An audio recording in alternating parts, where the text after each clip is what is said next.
बाणी चौथी पातशाही श्री गुरु रामदास जी महाराज साहब की। राम हम दासन दास करे जय, राम हम दासन दास करे जय, राम हम दासन दास करे जय, राम हम दासन दास करे जय। यह चौथी पातशाही श्री गुरु रामदास जी महाराज की वाणी है।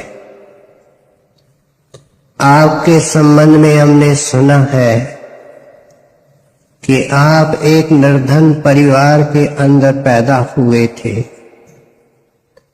लेकिन आपकी खुशकिस्मती जिसने आपको गोविंदवाल पहुंचाया। गोविंदवाल के अंदर श्री गुरु अमरदास जी महाराज का डेरा था। आपका उनके सामने आना, उनके चरणों में आना ऐसा था जैसे सूखे बारूद को हम आग के नजदीक लाते हैं, एकदम आग पकड़ता है। गुरु साहब का दर्शन करके, वचन सुन करके इतने घायल हो गए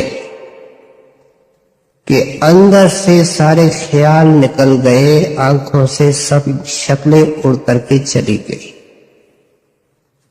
आप गुरु के आशिक बन गए, नाम के कमाई के आशिक। आपकी जिंदगी के दो प्रमुख काम रह गए, साध संगत की सेवा। आपके लिए कहा जाता है कि आप सेवा के अथाह पुंज थे और आपने हर प्रकार की साध संगत की सेवा की और रात भर जाग करके दाम की कमाई की। गुरुदेव की प्रसन्नता पाई। खुश होकर के उन्होंने अपनी सुपुत्री, हालांकि आप एक निर्धन परिवार से आए थे, उनको विवाह के अंदर दे दी और फिर अंदर से खूब रंग चढ़ाया। और कोई वक्त आया जो उन्होंने संगत की सेवा का काम आपके हवाले किया,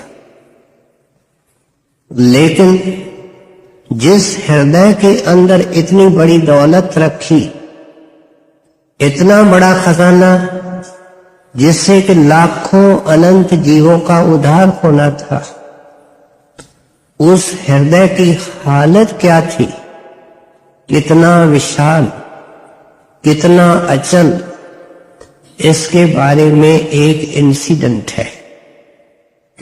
जब श्री गुरु अमरदास जी महाराज के चोले छोड़ने का समय आया तो उन्होंने एक कौतक रचा और गद्दी के ग्राहक तो हमेश होते हैं।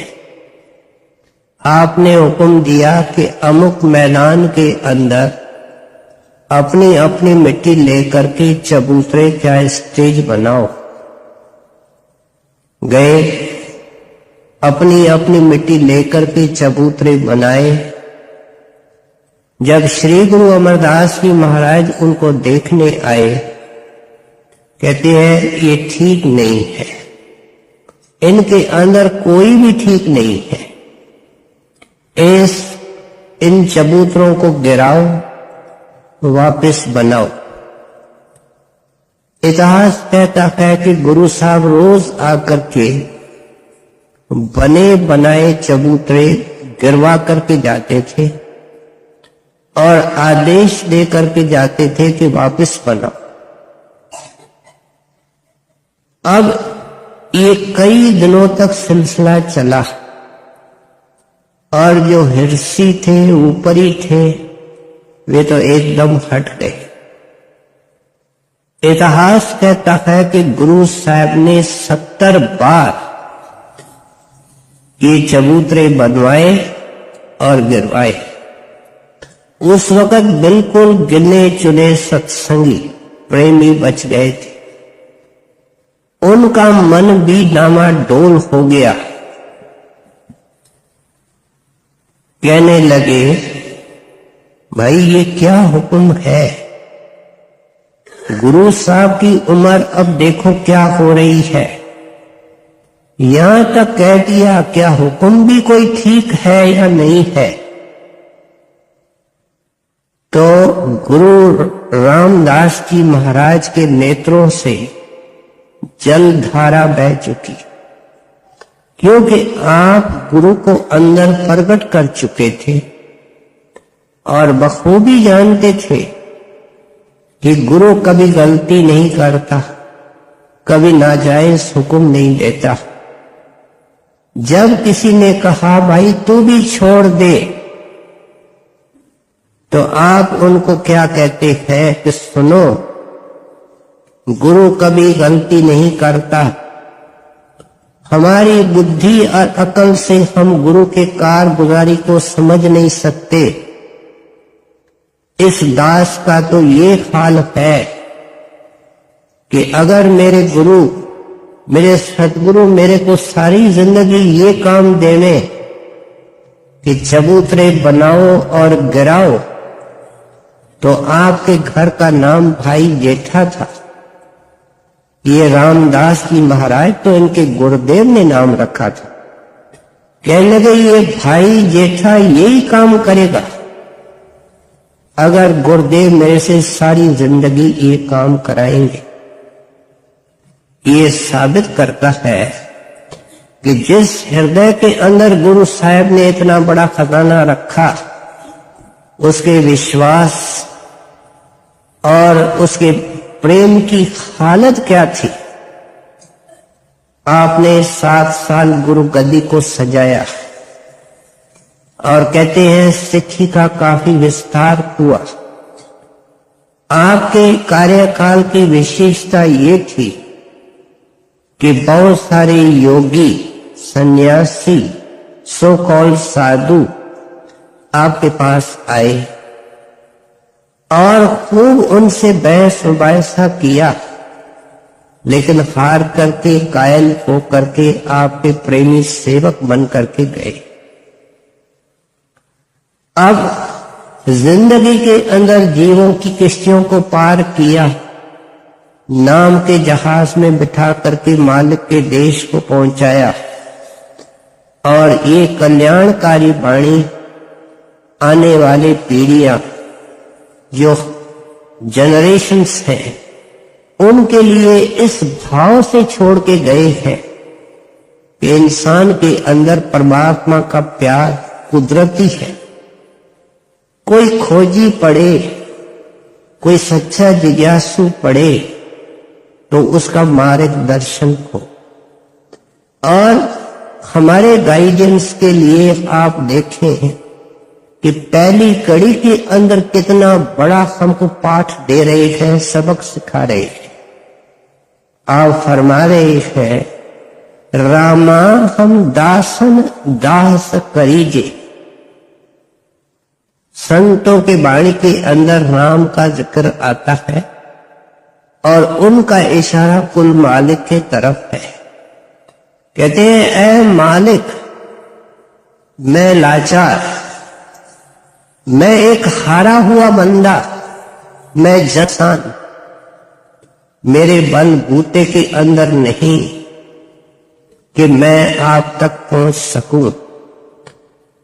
ऐ मालिक, अगर मेरी बुद्धि, मेरा अकल, मेरा यत्न कुछ मेरी मदद कर सकता तो जुग बीत गए, मैं कामयाब नहीं हुआ। अब हार करके आपके चरणों के अंदर आया हूं। ऐ राम, क्या कर, अपने दास के चरणों में पहुंचा दे, उस प्यारे सेवक के चरणों के अंदर पहुंचा दे जिसके अंदर तू मूर्तिमान है, जिसके अंदर तू प्रगट है, जो तेरे से अभेद है, जिस्म दो है लेकिन आत्मा एक है। कहते हैं ऐसे महापुरुष के चरणों में मुझे पहुंचा करके फिर एक और दया करना कि मुझे उनका जर खरीद गुलाम बना देना, मुझे उनका सच्चा सेवक बना देना। थोड़ा विस्तार से सोचें।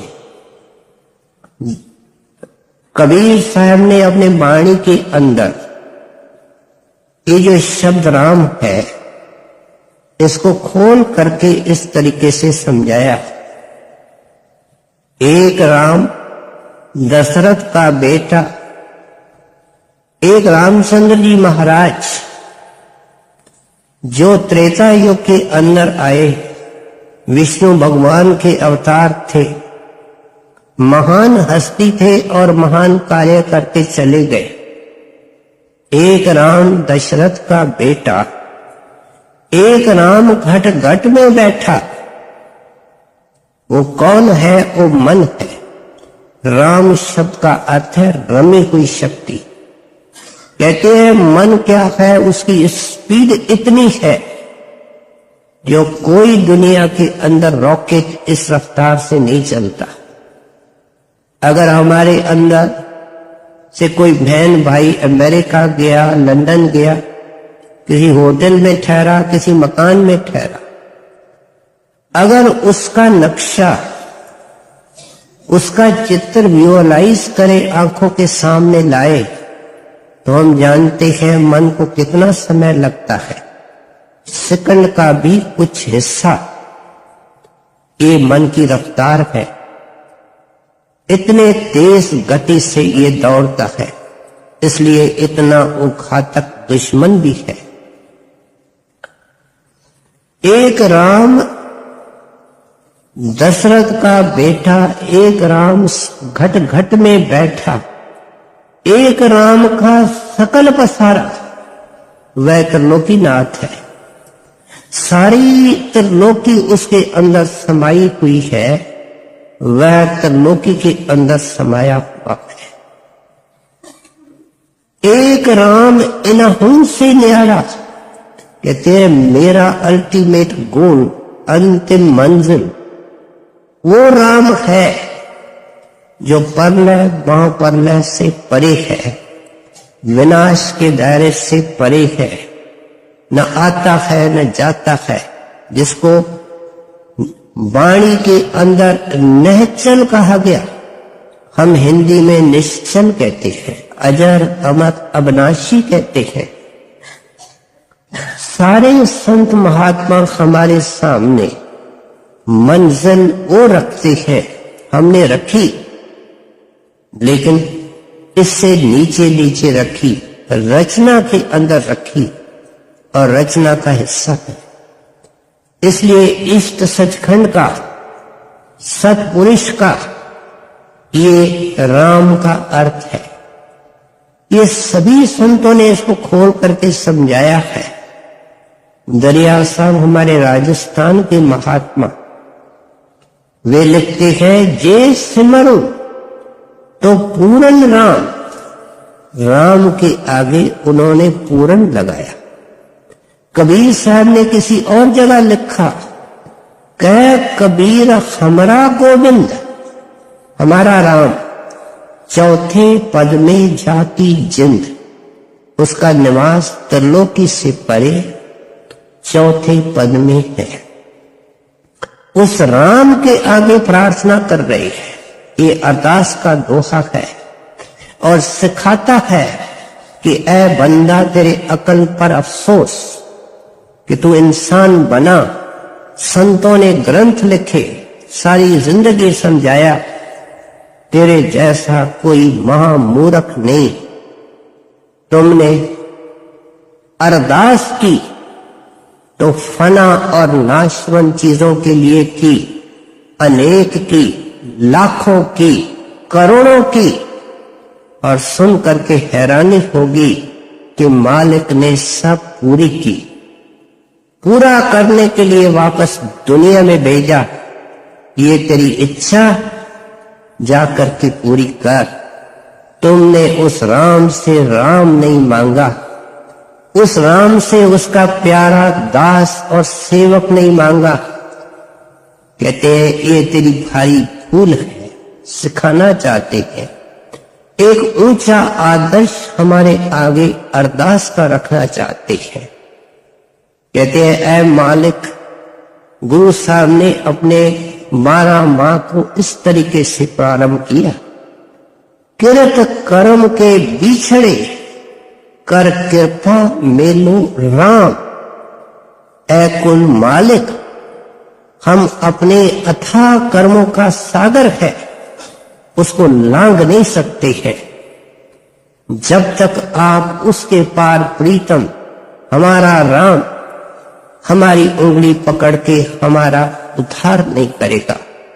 कौन इस भयानक सागर को अकल बुद्धि और अपने जोर से पार करे, जब ऋषि मुनि इसके अंदर डुबकियां खाते गए। इसलिए वाणी के गहराई के अंदर जो अभ्यासी डुबकी लगाता है उसको रतन मिलते हैं। पढ़ने वाले बहुत हैं। कहते हैं रामा हम दासन दास करी। ऐ मालिक, अगर आपकी ये परम दया हो कि मुझे उस अपने प्यारे के पास पहुंचाओ जो आपका स्वरूप है। हम सुनते हैं कि संत सतगुरु शब्द और मालिक ये एक ही हीरे के 3 पहलू हैं। हीरा एक है, शक्ति एक है। इसलिए अगर मुझे ऐसे महापुरुष के चरणों में पहुंचाओ, हम कहते हैं हम गुरु के सेवक हैं। माफ करना, हम सेवक बनने वाले सेवक नहीं हैं। सेवक की महिमा वाणी के अंदर लिखते हुए गुरु साहब ने क्या फरमाया, हर काल सेवक सो हर गया, वेद न जानो मानुष देखा। कहते देह नजर आती है इसलिए फर्क नजर आता है, वेद नजर आता है। अंदर में एक मेक है, अंदर में 2 नहीं है। ये सेवक है। कहते हैं ऐसा महापुरुष दुनिया के अंदर जब जब आया तो अपने सत्संग के अंदर जाते वक्त वाणी के अंदर उन्होंने अगर महिमा की है तो अपने गुरुदेव की है। और अपने लिए क्या लिखा है कि मैं तो नीच कर्मा हूं, दास हूं, तुच्छ अदना सेवादार हूं। कबीर साहब ने वाणी के अंदर लिखा, दास कबीर जतन से ओढ़ी, जो कि त्यों धड़ दीनी चलरिया। साईं सत संतोख दे, भाव भक्ति विश्वास। दादू साहब कहते हैं सदक सबूरी सांच दे, मांगे दादू दास। नानक दास ये सुख मांगे, मोको कर संतन की तोड़ी। दास मनु का यूं कहे, सबको दाता राम। कितना बड़ा सबक है कि हमारे अंदर कोई गुण नहीं है, अवगुणों की खाण। लेकिन ये दृष्टिकोण बनाया, वाणी का एक एक वचन तीर का काम कर सकता है, बशर्ते हृदय खुला हो, खिड़की खुली हो। नहीं तो वो पल्ले को ठोकर मारेगा, तीर बाहर रहेगा, प्रवेश अंदर नहीं करेगा। इसलिए कहते हैं कि वाणी सुनो तो उदार होकर के सुनो, दिल का दरवाजा खोल करके सुनो, रिसेप्टिव होकर के सुनो। हमने शाह इब्राहिम की वार्ता सुनी कि आप खुदा के मिलने के लिए तड़पते थे। एक दिन दरबार में बैठे थे तो एक उस जमाने के अंदर गुलामों का रवाज था, हिंदी में हम उसको दास प्रथा कहते हैं। क्या नौकर खरीदे जाते थे? पूरी कीमत चुका करके सदा के लिए गुलाम बन जाते थे और फिर उनका कोई हक या अधिकार नहीं रहता। ऐसा एक व्यक्ति आपके सेवा में आया। इब्राहिम ने पूछा, तुम्हारा नाम क्या है? हाथ जोड़ करके कहता है, कोई भी मेरा नाम हो, लेकिन आज के बाद नाम मेरा वो रहेगा जो आप रखेंगे। एक एक जवाब को ध्यान से सुनते जाए कि सेवक बनना कितना मुश्किल है। कहने लगे, भाई तुम काम क्या करोगे? तो कहता है, अनेक काम किए हैं, लेकिन अब तो सिर्फ वही काम करूंगा जो आप बताएंगे। कहने लगे, भाई लोगे क्या? आपकी जरूरतें क्या है? आपके आंखों में पानी आ गया। कहने लगे, हजरत मैं तो गुलाम आपके हवाले होने आया हूं। गुलाम की भी कोई शर्तें होती है, गुलाम की भी कोई जरूरतें होती है। इनके जवाब सुनकर के शाह इब्राहिम ने उसको रख लिया, लेकिन इन जवाबों ने बादशाह को इतना हिला दिया कि एकदम उठ करके अपने बेडरूम में चला गया, खूब रोया और अरदास करता है कि ऐ खुदावंद, इस व्यक्ति को आपने मेरे पास किसी प्लान से भेजा है, मेरे को सबक सिखाने के लिए। सही है, अगर आज तक आप मुझे नहीं मिले हैं, दुरुस्त है कि मैं आपके चरणों में पहुंच नहीं पाया हूं। इस आदमी ने मुझे सबक सिखाया है कि आपके चरणों में पहुंचने का क्या तरीका है। रोटी कपड़े के खातिर ये बंदा सब कुछ मेरे हवाले करने के लिए तैयार है। मैं उस अटल बादशाही को चाहता हूं, अटल सुहाग को चाहता हूं, जो आपके चरणों के अंदर बैठ करके मिलता है। ऐ खुदाबंद, मैंने तो कुछ भी आपके हवाले नहीं किया। ऐसे वारदात हुए जिसने बादशाह इब्राहिम को दरवेश इब्राहिम बनाया। इसलिए आप अरदास करते हैं कि ऐ मालिक, हम अज्ञानी, मूर्ख और अंधे जीव जन्मों जन्मों से झोली फैलाते आए और हमने फना और नाशवंत चीजें मांगी, आपसे आपको नहीं मांगा। ये सब कुछ पा करके, अनुभव करके, अपने सारे पिछले इतिहास को अंदर देख करके हमारी दया इनको सताती है कि कोई इस वाणी को सुन करके सीखे, समझे, विचारे कि ये जो हमारा अटूट सिलसिला अरदास और प्रार्थना का दिन में एक बार नहीं अनेक बार हो रहा है, नाम लेने के बाद हो रहा है, ये सिलसिला बंद हो जावे और उस कुल मालिक के आगे प्रार्थना करे कि मुझे सतगुरु के चरणों में पहुंचाओ। साफ जाहिर है कि ये कोई गुजरा हुआ महात्मा नहीं हो सकता। जब हम वाणी सुने तो उदारता से सुने। ये गुजरे हुए महात्मा मानो वो पूर्ण दर्जे के थे।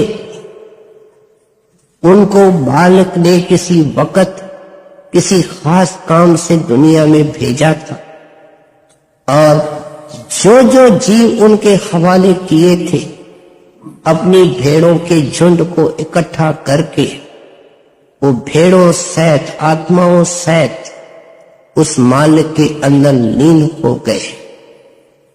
आपको जिंदगी के अंदर कहां से मिला? श्री गुरु अमरदास जी महापुरुष के दयालुता से और कृपा से मिला। श्री गुरु अमरदास जी महाराज को कहां से मिला?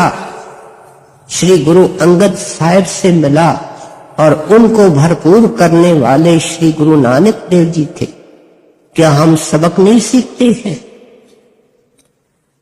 गुजरे की टेक लेने से कोई फायदा नहीं है। वक़्त गुरु के अंदर सारे महात्मा पिछले आ जाते हैं। गुरु के पूजा में सबकी पूजा, संतों की वाणी साफ सुथरी है। हमारे समझ के अंदर, हमारे रास्ते के अंदर रूढ़ियां हैं, हमारे थिंकिंग में नुक्स है, हमारे समझने में नुक्स है। संतों की वाणी की शिक्षा तो सीधी है। इसलिए कहते हैं, ऐ मालिक, जब मैं उनके चरणों में पहुंचूं, पहुंच रहेंगे आप, मेरे ताकत से परे है। तो फिर मेरी हस्ती नहीं रहने देना, मेरी हस्ती को खत्म कर देना। हस्ती को खत्म करने का अर्थ क्या है? हम जानते हैं किसान लोग खेती के अंदर बीज डालते हैं, और जो दाना बीज के रूप में खेत में गिरता है वो नष्ट होता है, और फिर उनको अनेक दाने लगते हैं। इसलिए कहते हैं, मेरी हस्ती को फना कर देना, मेरे को उसके विशाल हस्ती के अंदर जगह देना, उसमें समा देना। ऐ मालिक, मेरे ऊपर कृपा करना। अगर एक कड़ी गुरु साहब की वाणी की हमारे हृदय के अंदर बैठ जाए, सारी जिंदगी बदल सकती है। हम सुनने के आशिक हैं, विचारने के योग, विचारने की हमारी आदत नहीं। अगर विचारते भी हैं तो वो क्षण भंगुर होता है, करने की कोशिश नहीं करते। आपको हम आगे सुनने की कोशिश करें। राम हम दासन, राम हम दासन, दास करे जय। राम हम दासन, दास करे जय। जब लग सास होए मन अंतर, साधु तोड़ पवित्र। अब समझा रहे, जो आपका अनुभव है, आपकी झोली को गुरु ने कैसे भरा, आपको खजाना कैसे मिला, गुरु ने अपना रूप कैसे बनाया, उसके आधारे कहते हैं, जब किस्मत से तुमको ऐसा महात्मा मिले, अब तक तो तकदीर नहीं जागी, भाग उदय नहीं हुए। कहते हैं, फाला वो महापुरुष है, सतगुरु है, मालिक है, और जब दया करके तेरे को अपने चरणों में बुलाए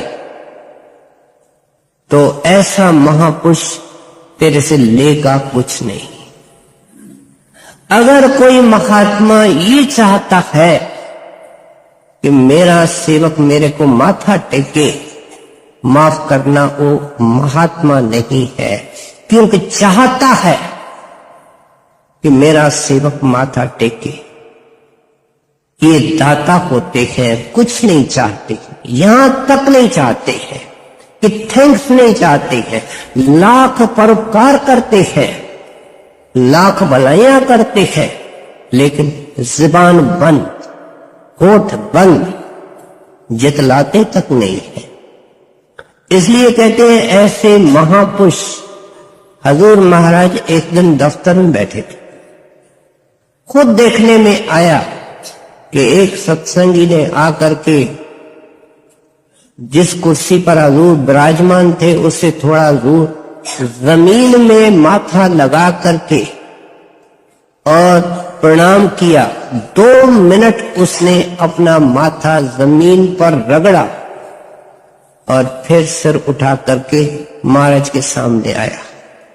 महाराज जी उनको क्या कहते हैं, ऐ भले आदमी, जमीन से क्या निकाल रहे हो? जमीन में क्या रखा हुआ है? खजाना तो तेरे अंदर है, अंदर से निकालो, जब शांति मिलेगी। संत महात्मा इस कर्म कांड से, कर्म भरम से उनको निकालने आते। कहते हैं ऐसे महापुरुष प्रेम प्यार से समझाते हैं। आए दिन सुनते हैं कि उनके पास हथियार वचन वाणी का होता है, करामत का नहीं होता है।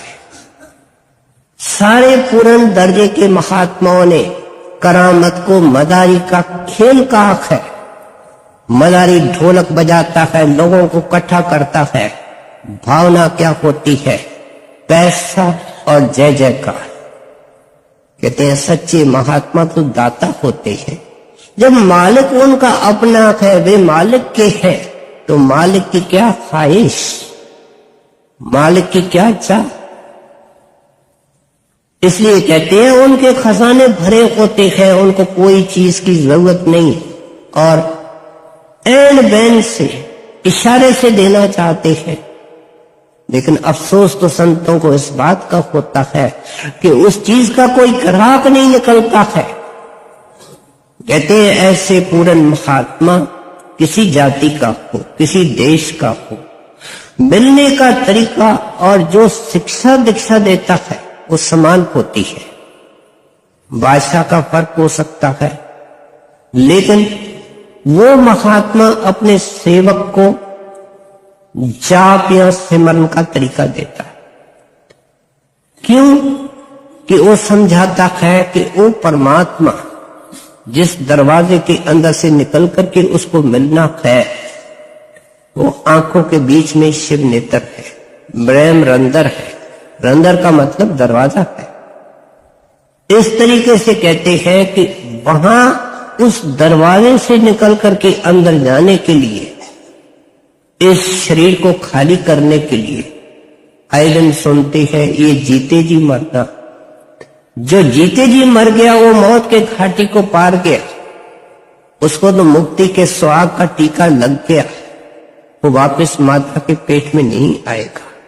संत आते इस मिशन से है और हमारे को सिमरन का दान देते हैं। कहते हैं जब तक तेरे जान में जान है, प्यारे बाजी लगा दे, अपने सांसों को दांव पे लगा दे और उनके सिमरन का अभ्यास कर दे। हर वक्त, हर वेले, हर समय उनके नाम की कमाई कर। 1 घंटे 2 घंटे का काम नहीं, तुम दुनिया के अंदर दिन रात अटके हुए हो, चिपके हुए हो, चिंतन करते हो, प्यार करते हो। जुगों का सिलसिला है, घंटे 2 घंटे से ये टूट नहीं सकता। हर दम उसको छाती से लगा करके रखना पड़ेगा। तो इसलिए आप कहते हैं कि ये जो यहां आप कहते हैं तेरे को शांति तब आएगी जब तुमको चरणों की धूल मिलेगी।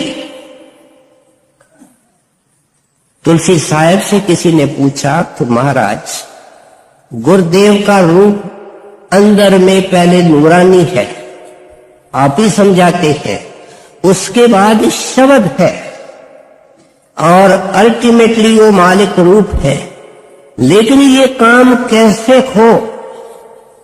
तो आपने उनको समझाया। कहते हैं शौक हो, प्रेम हो, तो उसके लिए ये तरीका आसान में आसान तरीका है। वो क्या? छिन्न छिन्न सुरत संभाग लार दर के रखो। सेकंड सेकंड में ख्याल आंखों के बीच में रखो। अब कोई सवाल करेगा कि ये हो सकता है? जब हो सकता है तब तो इतने बड़े महापुरुष कहते हैं।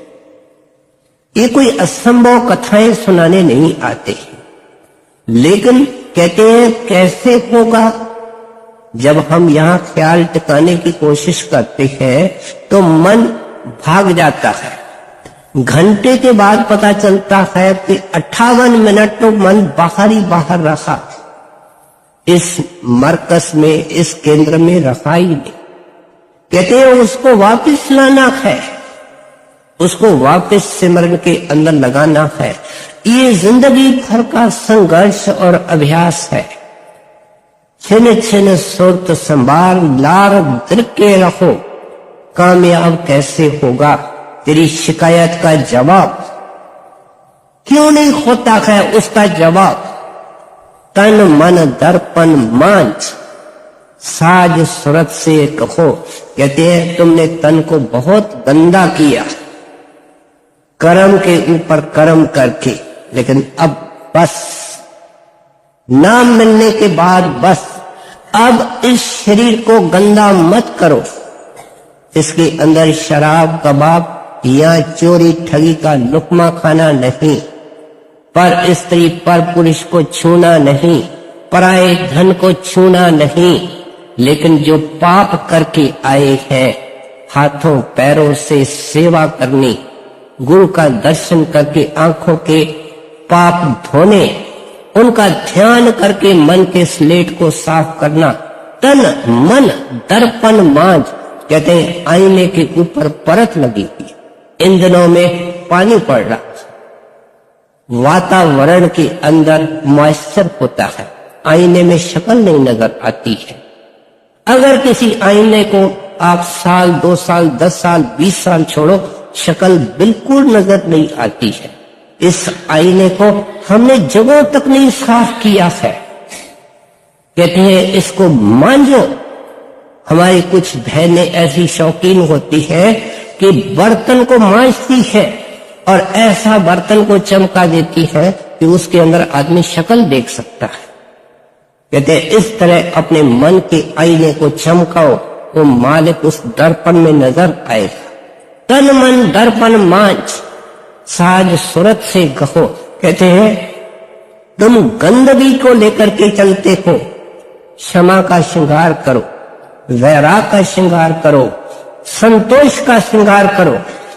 ये कहता है मेरा ये मेरा वो सब कीचड़ का एक थैला है। कहते हैं खजाना ये है कि संतोषी बनो, क्षमावान बनो, धीरजवान बनो। ये गहने पहनने हैं।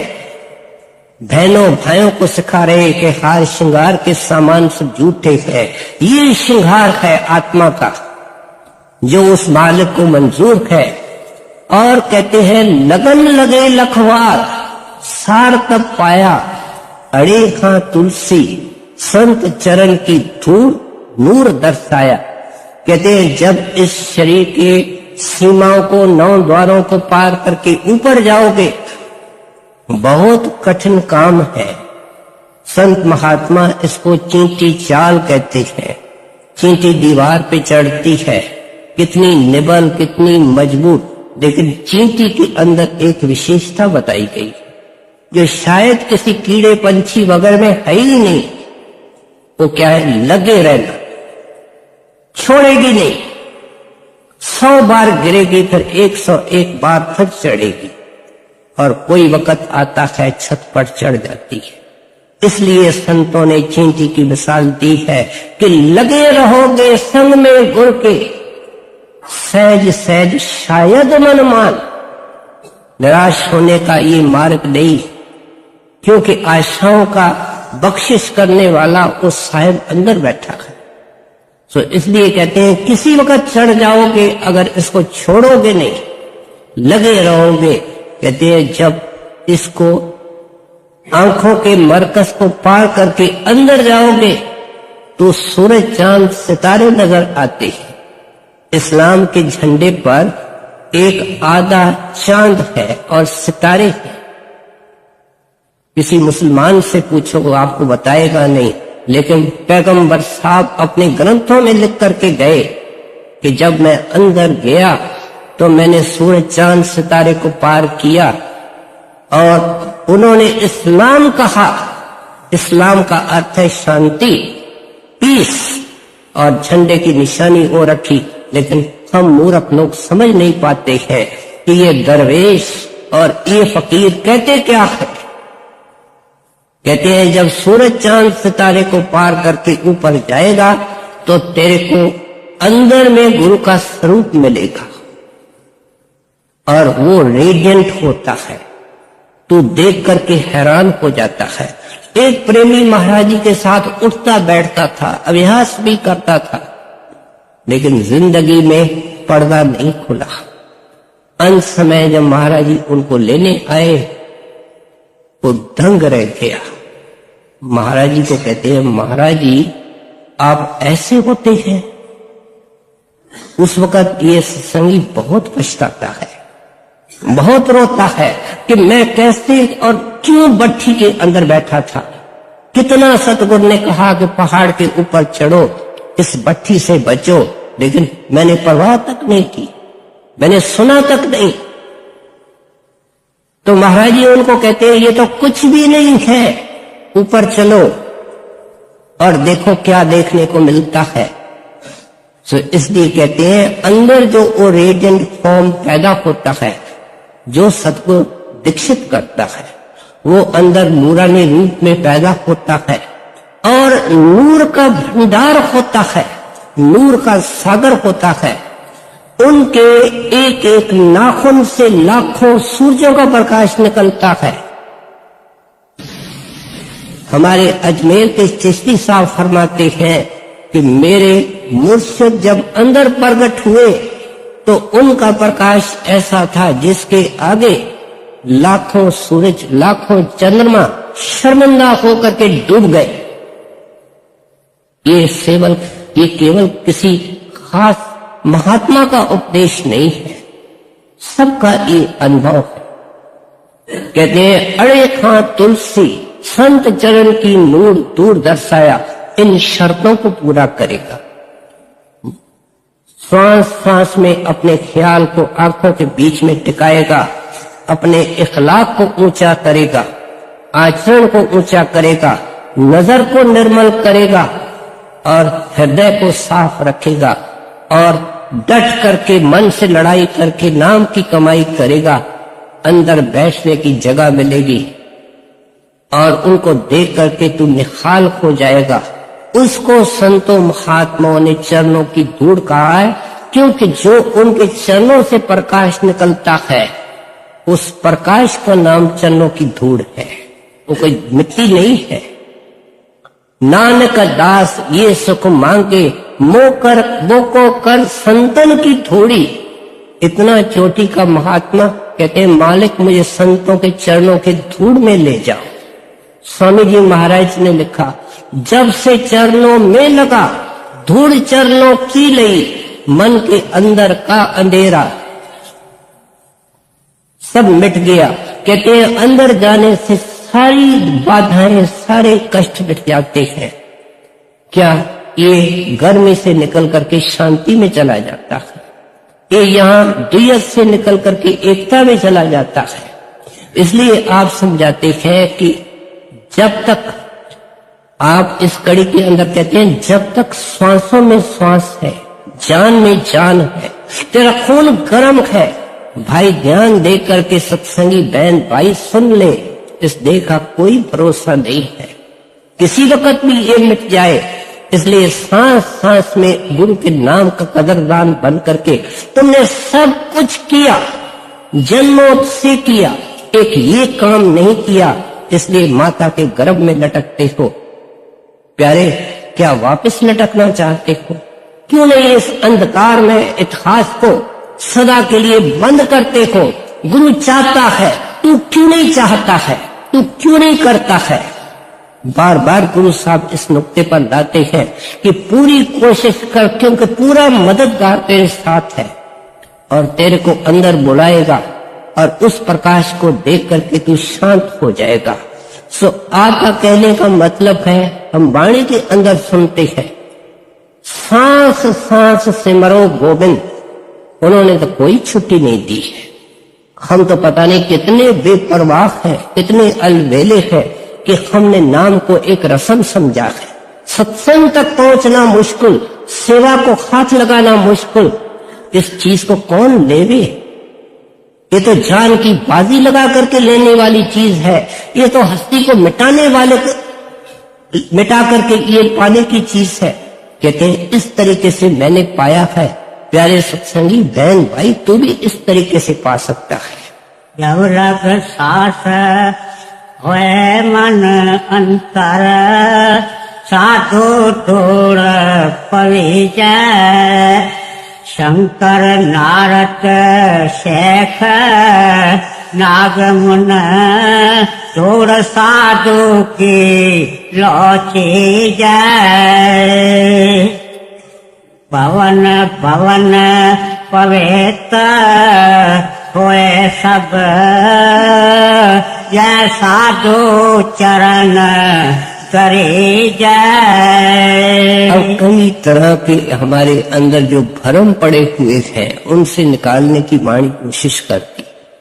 कहते हैं लोग तीर्थों के तरफ दौड़ते हैं, कई तरह के मंदिर है, पवित्र स्थान है, वहां जाते हैं, पहाड़ों के चोटियों पर है, गुफाओं के अंदर है, पता नहीं कहां कहां लोग जाकर के इकट्ठे होते हैं, लेकिन मनोकामना संसार की ले जाते हैं।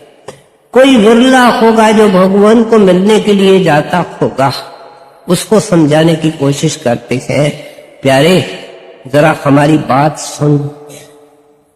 हजारों साल बीत गए, लोग उन तीर्थों में जा रहे थे, मंदिरों में जा रहे थे, लेकिन तुमने कभी अपने आप से सवाल किया कि उस स्थान का महत्व क्यों है?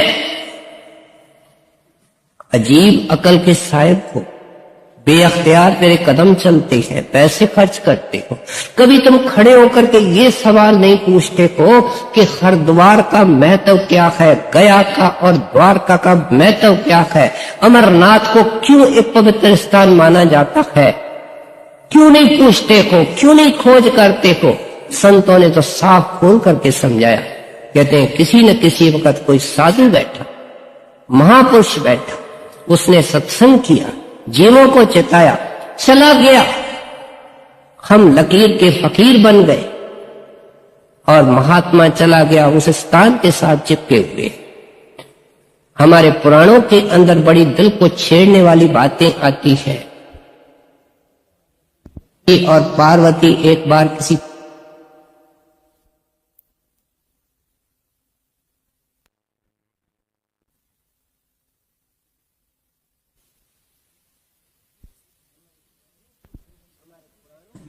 हमारे पुराणों के अंदर बड़ी दिल को छेड़ने वाली बातें आती हैं।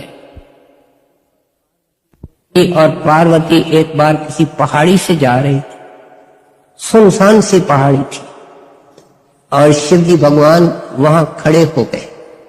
आपने नेत्र बंद किए, आपके आंखों से बेअख्तियार आंसू बहने लगे। पार्वती कहती है महाराज, न कोई इंसान है, न कोई हैवान है, न कोई मंदिर है, न कोई तीर्थ है, इसका इस बात का क्या रहस्य है? तो शिवजी महाराज कहते हैं कि ऐ पार्वती, तेरे पास को आंख नहीं, तेरे पास को अनुभव नहीं। 2000 साल पहले इस स्थान पर एक महापुरुष, कमाई वाला, शब्द स्वरूपी महात्मा बैठा था, उसने जीवों का उद्धार किया था। ये जगह इतनी पुनीत और पवित्र है कि इसको लांघना, इसका उल्लंघन करना मेरे को चुभता है। जिनकी आंख खुली हुई है वे इन स्थानों की कदर जानते हैं और कदर जान करके उसके पास पहुंचते हैं, उस महापुरुष के चरणों में जाने की कोशिश करते हैं, जिसके कारण इस धरती का, उन मंदिरों का प्रताप है। सा धरत भई हरियाली, जहां मेरा सतगुरु बैठा आए, ये इस गुरबाणी का वचन है। कहते हैं मैं उस धरती को नमस्कार करता हूं जहां मेरा गुरुदेव बैठा है, क्योंकि कल्याण करने वाले वो महापुरुष है।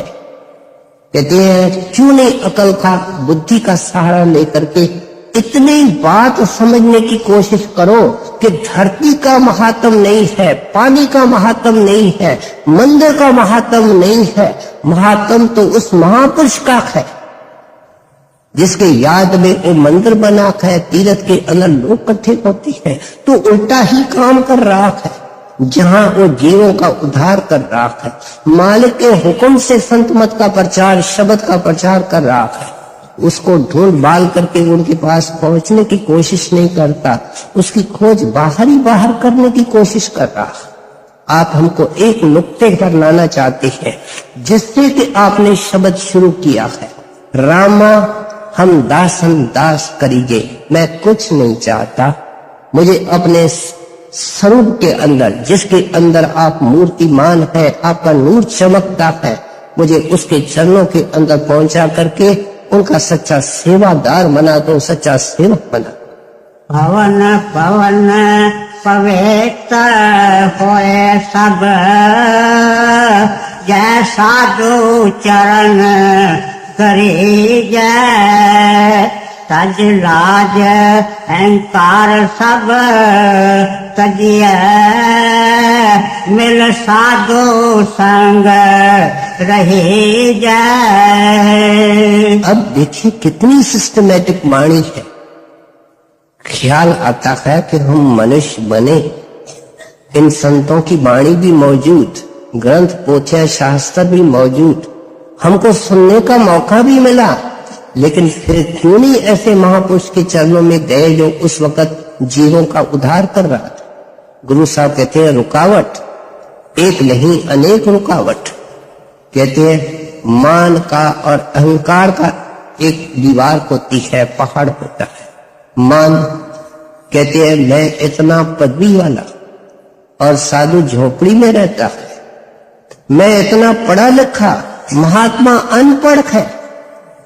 आपने इतिहास को गहराई से देखा होगा कि जितने विद्वान थे उन्होंने कम से कम फायदा संतों से लिया।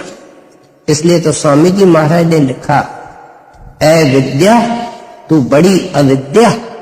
विद्या को अविद्या कहते हैं, संतन की तू कदर न जानी। इन विद्वानों ने तो संतों की कोई कदर समझी नहीं, बल्कि इनको तकलीफें देते रहे। क्राइस्ट को सब तकलीफें देने वाले पादरी लोग और प्रीस्ट लोग थे। कबीर साहब को सताने वाले पंडित और पुरोहित थे। सो इसलिए आप समझाते हैं कि इस अहंकार ने तेरे अंदर, रास्ते के अंदर रुकावट खड़ी की है। पैसे का अहंकार गुमान और गरुड़ लेकर के बैठता है। आगे जगह नहीं मिली, साधु ने कुछ पूछा नहीं, बात नहीं की। जब उनके कोठी में गए, चाय हमको नहीं मिली, कुर्सी नहीं मिली। कहते इन चीजों ने तेरे को अलग कर रखा। ये तो मिट्टी बनने वाला मार्ग, हस्ती को खत्म करने वाला मार्ग आपने बार बार समझाया, और तुम बने रहना चाहते हो। ये चीजें तो मन को इन्फ्लिक्ट करती हैं। आपका विशेष इशारा है कि रुकावट जाति पाति की है। मैं इतना बड़ा ब्राह्मण और कुल गुरु, मैं जीवों के उद्धार करने का ठेका लेकर के आया, मैं इस दलित जाति के साधु के पास जाऊं। देखो उस प्रभु का कैसा एक अजीब विधान है कि जितने चोटी के महात्मा हुए उन्होंने जानबूझ करके ओछी और दलित जातियों के अंदर भेजे। कबीर साहब जुलाहा था, रविदास चमार था। आप देखो एक एक महात्मा की स्त्री, क्राइस्ट कारपेंटर था। कहते हैं हम देखें उस परमात्मा ने हमको सिखाने के लिए क्या तरीका अपनाया, लेकिन हमने तो सीखने से ही इनकार किया। इसलिए कहते जख मार गए। अभी भी लोक लाज को छोड़ो, अहंकार को छोड़ो, ये मान मनी को छोड़ो, और ढूंढो संतों को, उनके चरणों में जाकर के नम्रता सहित उनकी शरण लो। राजा पीपा की वार्ता हमने सुनी है कि पहले लोक लाज थी, और रविदास महाराज की महिमा सुनी, लेकिन रुकावट लोक लाज थी। जिस वक्त शहर में कोई नहीं था, मेले में गए थे, चुपचाप गए, और रविदास जी महाराज ने खुश होकर के जूतों का पानी कहा राजन पियो, लेकिन राजा के समझ में नहीं आया। कुर्ते के अंदर बहा दिया, और वो कुर्ता धोबी के लड़के के पास गया।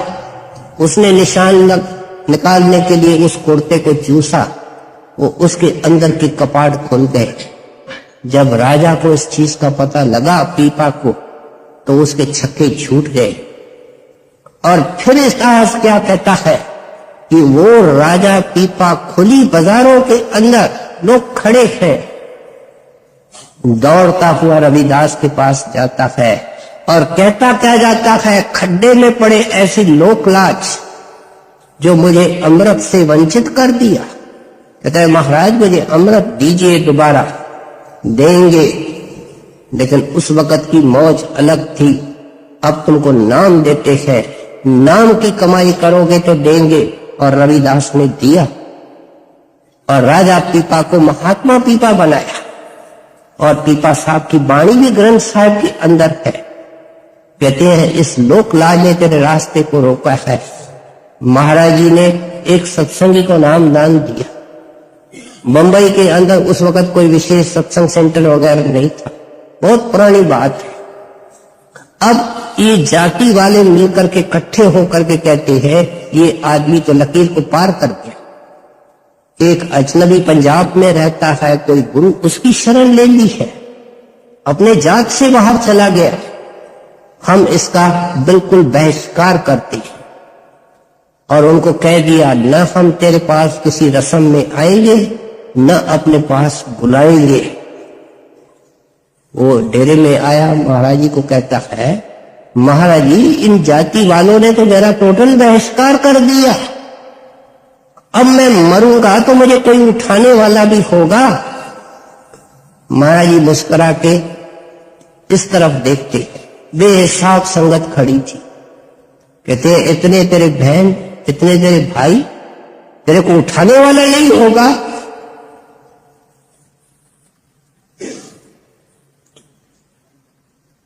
उसके मन में संतोष आया।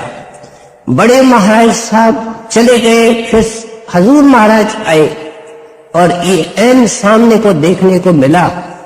यो बंबई से आया, 10 बजे की गाड़ी से उतरा और नहा धो करके लंगर में खाना खाने गया। महाराज जी दफ्तर में बैठे थे, दर्शन किया और उस वक्त एक मकान था जिसको मुंबई की कोठी कहते थे, उसमें जाकर के पत्नी बच्चों के साथ आया था। उसको कोई दिल का दौरा पड़ा और चोला छोड़ दिया। शाम को सत्संग होता था, सत्संग के अंदर भरी सभा के अंदर अनाउंसमेंट हुई कि एक मुंबई का सत्संगी चोला छोड़ गया है, सारी संगत उसके साथ जागे। ये क्या है? नानक दास जो मुख से बोले यहां वहां सच होए। कहते हैं जो मालिक का दास और प्यारा मुख से वचन बोलता है वो न केवल इस दुनिया में कायम है और सच्चा है, लेकिन ऊपर भी सच्चा और कायम है। मारे ने बोल दिया था इतने तेरे बहन भाई, अकेला नहीं जाएगा। उस वचन को पूरा करने के लिए सिर्फ वो डेरे आया था। सो इसलिए कहते हैं कि ये लोक लाज की रुकावट ने तेरे को इस अमृत से महरूम किया है, मुक्ति से महरूम किया है। फिर एक एक लाइन के अंदर किसी न किसी भरम का निवारण कर रही है। तज लाज अहंकार सब तजिए, मिल साधु संग रही जाए।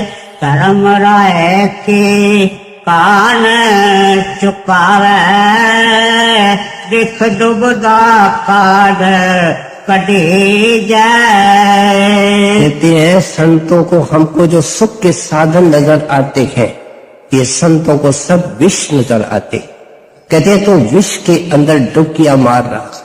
दुनिया में केवल विष के अंदर डुबकियां नहीं मारता है, लेकिन मरने के बाद नरकों के अंदर डुबकियां मारता है। कहते हैं एक लाइन में प्यारे ये तेरा इतिहास है। अब गुरु मिला है, अब तेरे को नाम मिला है। धर्म राय की कान चुकावे, तेरा बड़ा लंबा लेखा है धर्म राय के पास, लेकिन अब तुमको बंदी छोड़ मिला है। लेखा उसके पास है, तेरी फाइल उसके पास है। और गुरु साहब ने वाणी के अंदर क्या लिखा? कह नानक जिनको सतगुरु मिलिया तिनका लेखा निबड़िया। इसका अर्थ क्या है कि जिनको बाहर से सतगुरु मिलते हैं उनके लेखे खत्म होने का फैसला हो जाता है, लेकिन जब सतगुरु अंदर में मिलते हैं नूरी रूप में और शब्द रूप में तो लेखा खत्म हो जाता है। वो अपने दया मेहर से इसको खत्म कर देते हैं। जीव की ताकत नहीं है, इस जीव को केवल संतों से सहयोग करना है। आप देखो जिससे आप प्यार करते हो क्या उसके तरफ पीठ करते हो? उसके तरफ मुख करते हो। कितने हम बहन भाई हैं जिनका मुख सतगुरु की तरफ है। अगर सतगुरु की तरफ मुख हो तो ये मनमुखता काहे की, संगत के अंदर मन मोटाव काहे का, ये बड़ा सेवादार है, ये ऐसा है, ये घर में ऐसा है, समाज में ऐसा है। जिसका मुख सतगुरु की तरफ है, वो सारे गुण जो सतगुरु के अंदर होते हैं वो उसके अंदर आते हैं, जो उसके तरफ देखता और निहारता है और उसको अपने जिंदगी का लक्ष्य मान करके मार्ग को तय करता है। सो इसलिए आप कहते हैं तेरा हिसाब किताब ही किसी से नहीं रखा। अब थोड़े दिनों की तकलीफ है, पहले जुगों जुगों का इतना दुखदाई इतिहास, ये तो चैप्टर गुरु ने उस दिन बंद कर दिया कि ये नरकों में नहीं जाएगा, ये 84 में नहीं जाएगा। कहते हैं कभी सोचा कि इस फैसले का अर्थ क्या है, कौन ये कर सकता है। और फिर तेरी शिकायत, महाराज ये मेरा काम, मेरा ये काम। कहते हैं कितने लज्जा की बात है जिसने 84 के दरवाजे बंद कर दिए, नरकों के दरवाजे बंद कर दिए। ये दुख सुख प्यारे कुछ दिनों के हैं और दुखों के अंदर मन की घड़त होती है और ये नाम की तरफ लगता है, इसके अंदर भी गुरु की रहमत होती है।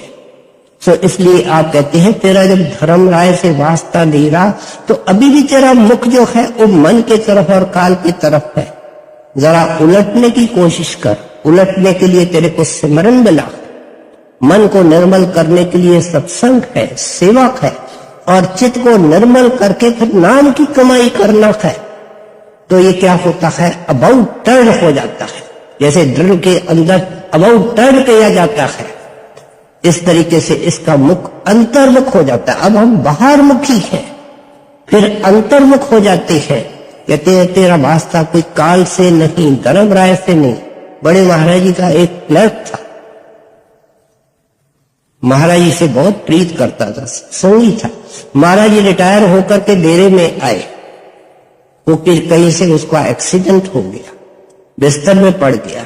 उसकी लड़की विवाहित थी, वो महाराज जी को जानती थी। आई डेरे में, कहते हैं हजूर मेरे पिता को खड़ा कर दो ना, आपके लिए क्या बड़ी बात है। महाराज जी खामोश रहे। कहते हैं महाराज दया करो उसको खड़ा कर दो।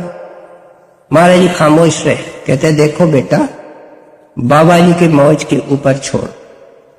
जब लड़की वापस वहां पहुंची तो महाराज जी का वो जो क्लर्क था उसकी तैयारी थी। वो घर वालों को कहता है महाराज जी आ गए हैं और खड़े हैं, आपको क्या हुआ है, कुर्सी डालो। घर वाले कहते हैं हमको तो नजर नहीं आते हैं, आप महाराज जी को कम से कम ये बेनती करो कि हमको भी दर्शन दे। सारा राय साहब मुंशी राम ने रूहानी डायरी के अंदर ये वार्ता एन ऐसे अंकित की गई है जैसे आपके सेवा में अर्ज की जा रही है। उन सबको दर्शन हुए। महाराज जी कुर्सी पर बैठे, उनको नजर आए और उस प्रेमी के आत्मा को लेकर के साथ चले गए। कहते ये तेरा अधिकार और तेरा ख्याल कौन है, तेरे सोचने के तरीके क्या है, क्या तू इस चीज के लायक है, क्यों नहीं लायक बनने की कोशिश करता है। इस भावना से ये वाणी हमको सुना रहे हैं और ये वाणी लिख करके गए हैं कि इन सुनने वालों का, इन पढ़ने वालों का ख्याल ऊंचा हो और ऊंचा बनकर के ही ऊंचे परमात्मा से बन सकते हैं।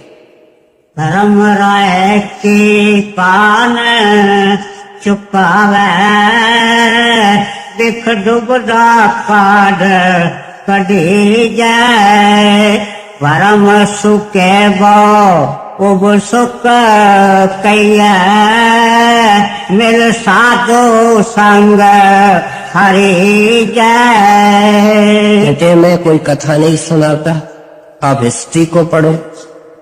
बहुत सारे लोग अधम आए, कहते जन्मों जन्मों के सूखे हुए साधु की संगत में आकर के हरे हो गए, निहाल हो गए।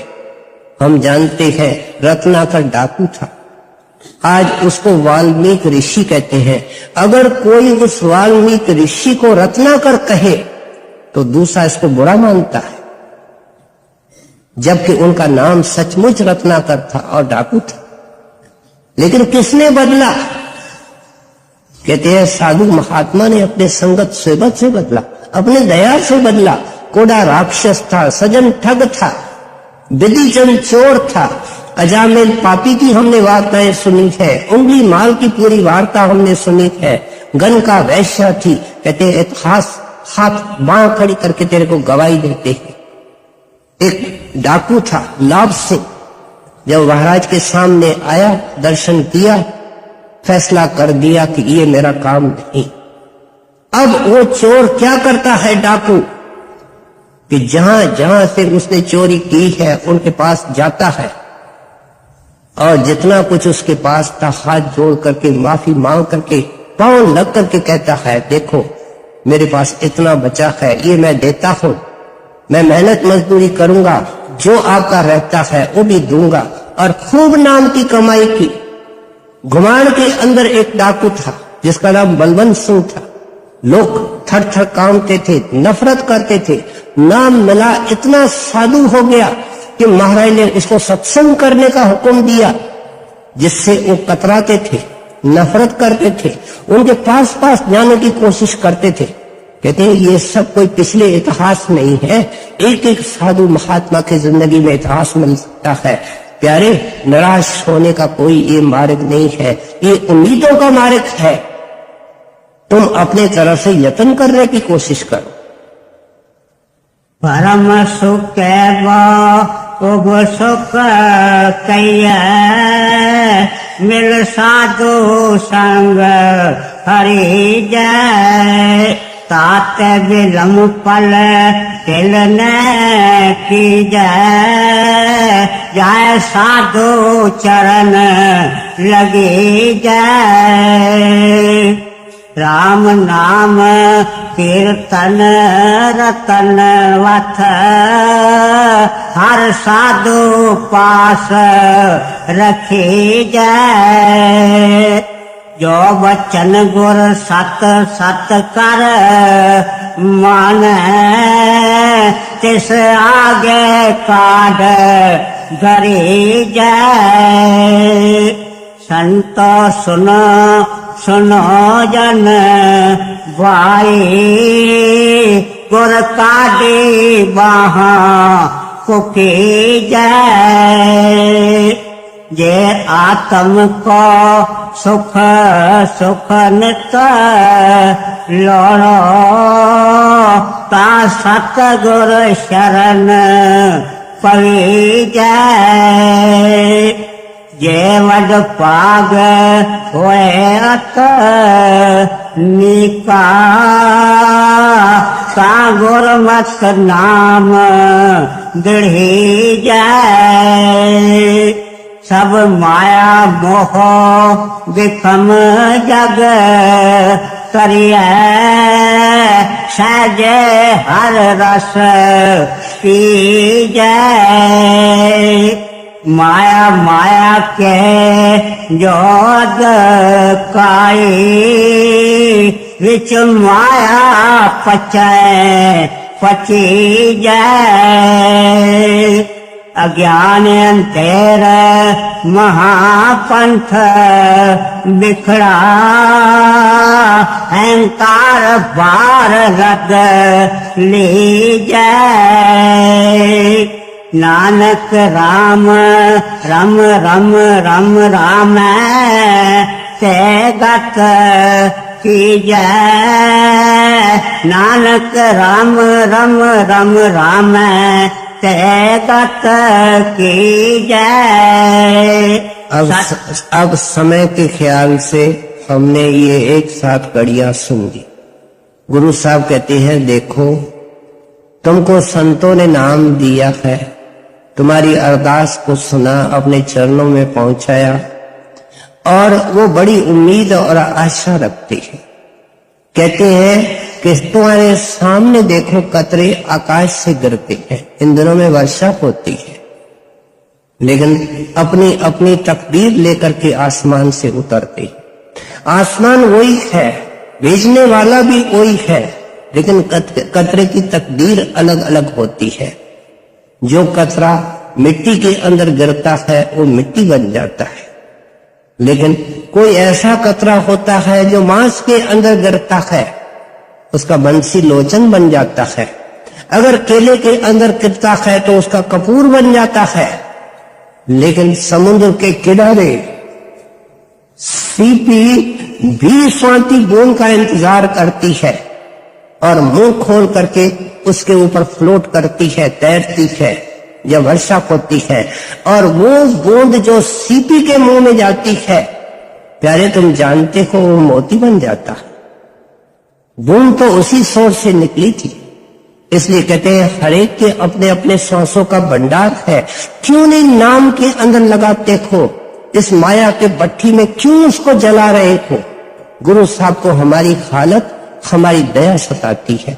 बार बार इस नुक्ते पर देते हैं, कहते हैं मैं तुमको अच्छी तरह ज़हन नशीन कराऊं कि तेरा सतगुरु और राम कितना महान और उदार है कि अगर एक बार तो उसके शिक्षा दीक्षा के अनुसार अंदर जाएगा, उस शब्द को पकड़ेगा, तो वो भी कोई कमी और कसर नहीं रखता है। वो क्या करता है, तेरे को अपना रूप बना लेता है। राम के अंदर लीन करके तू राम का हो जाता है। कतरा जो सागर में गिर गया उसकी तलाश भी करो तो मिलेगा नहीं, उस कतरे का नाम सागर है। इसलिए कहते हैं ये आपको कोई नई बात नहीं लगेगी। आत्मा उस आद भंडार से निकली थी। संत इस मिशन से आते हैं कि इसको तन मन से अलग करके, रचना से न्यारा करके इसको उस सोच के अंदर लीन करें जहां से आत्मा निकली और निकल करके अनंत और बेअंत कष्ट उठाए। ये कष्टों का इतिहास समाप्त हो। कोई खुशकिस्मत इंसान होता है जो इस वाणी को सुनता है, जो इसके ऊपर विचार करता है और इसको जिंदगी के अंदर उतारने की कोशिश करता है। नानक राम राम राम राम ते गत कीजै, नानक राम राम राम राम ते गत कीजै। सतगुर मिलै का नाम दृढ़ाए, राम नाम रलै मिली जै। राधा।